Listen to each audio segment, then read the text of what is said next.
Hi, I'm Rob Cram, back in the chair once again, and today we're going to take a look at Spec Ops: The Line from 2K Games. Now, you might have tried the demo already on the Xbox Live Marketplace and the PSN, and that gave you an opportunity to look at two sections of two different missions. Well, I've been playing the full build of the game, and I've got a greater insight into how the game plays and the rest of the levels. So without further ado, let's go and take a look at those right now. 2K Games' Spec Ops: The Line.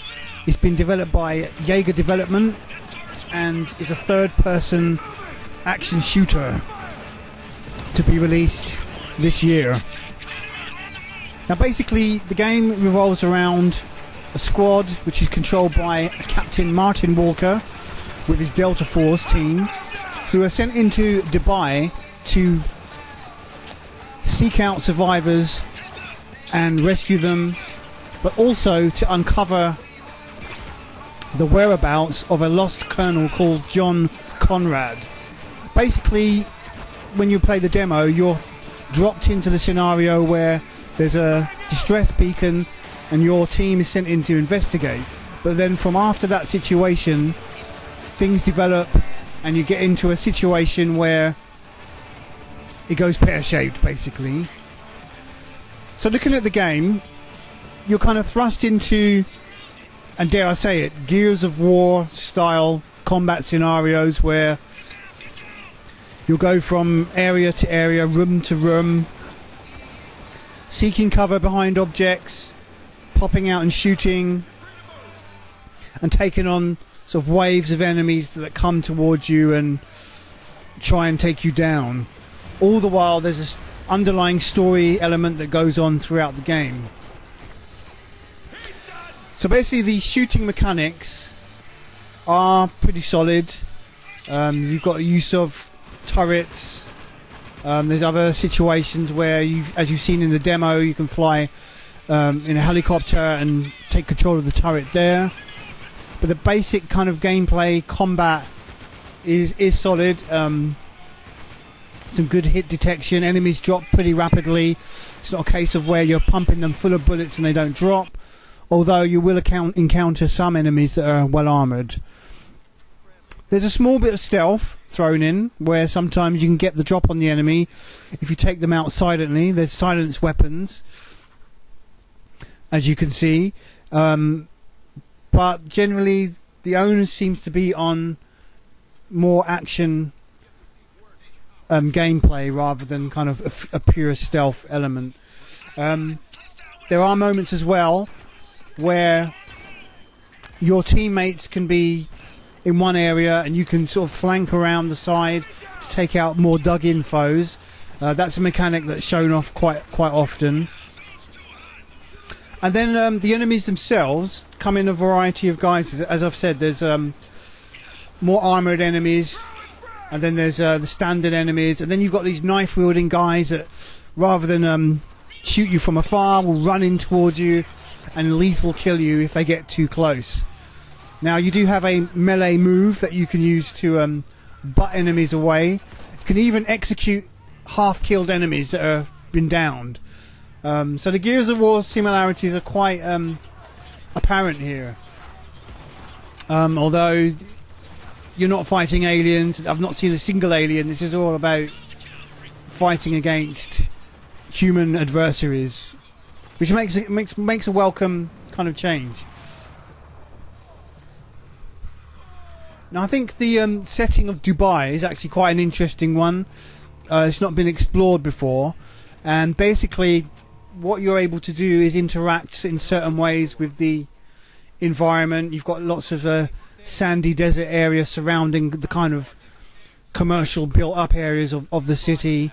You'll see the remnants of the destruction that's happened within the city. As you can see, like burnt out cars and just bits of debris, billboards that have fallen.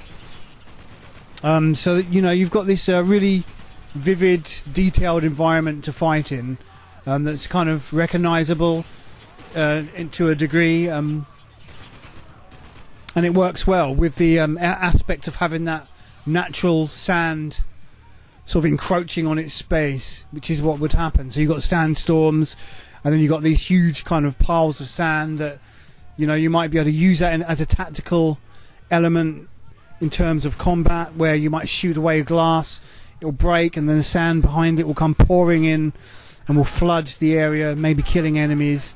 I've not seen too much of that aspect. I've seen a few moments where you will use that, but it's not something that you use like throughout each mission all the time. But there are interactive elements as well. For example, one moment I had me shooting a billboard, it would drop down onto the enemies, and obviously offered a bit more of a advanced moment of taking them out rather than just simply using one of the many guns the game has. Now, here's a cutscene.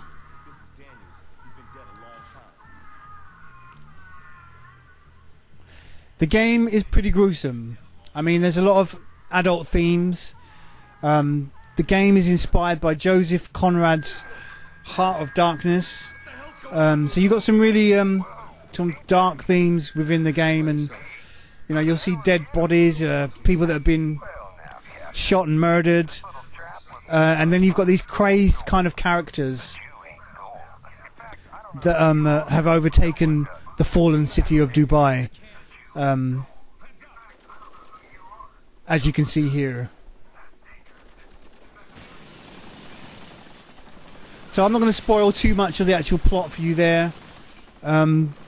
Mainly showing you what the gameplay is like and the kind of scenarios that you're in. There's some really fantastic looking environments, less dreary, and I think that the whole Dubai setting in this regard works really well, because Dubai has a lot of luxurious kind of buildings and a lot of scope for tearing the place up beyond what's already been damaged.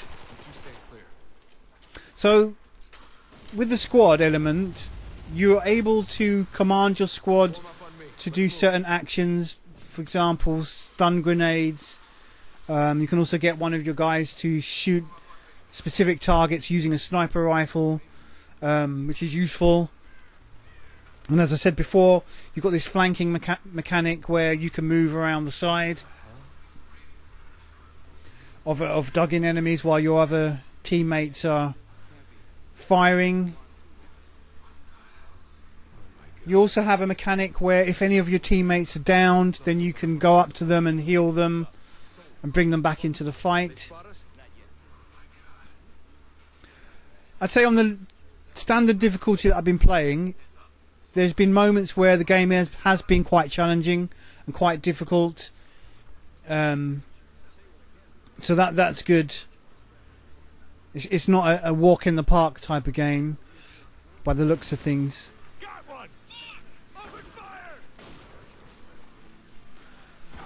I have enjoyed playing this game.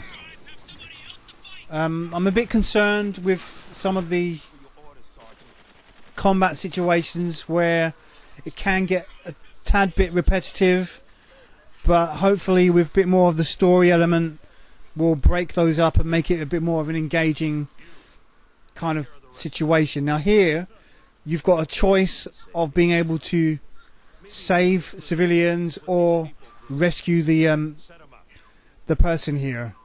I played it in two different ways just to see how differently it played out, and it creates kind of a interesting contrast in terms of how you sort of approach these situations. Now I've only come across one particular situation like this so far in the game, but I'm pretty sure there will be more choices that you'll have to make.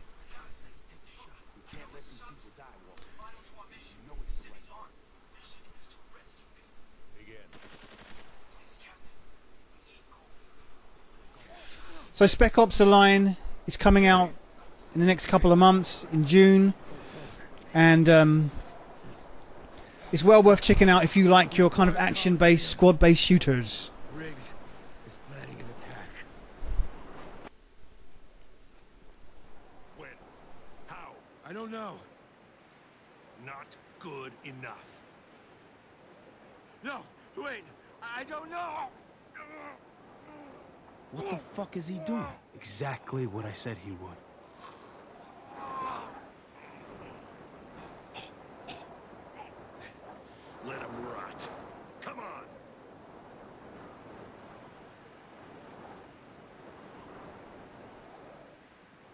We're clear. Let's move.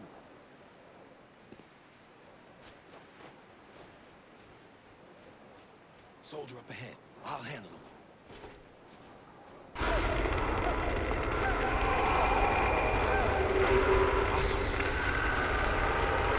Don't let him touch you!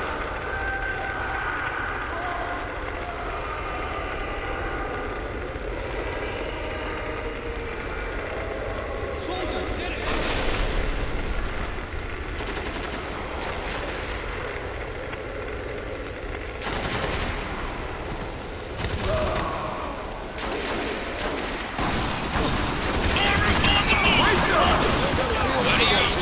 Reloading! Bring it, motherfucker! Bring it, motherfucker! At my 6! Reloaded! Enemy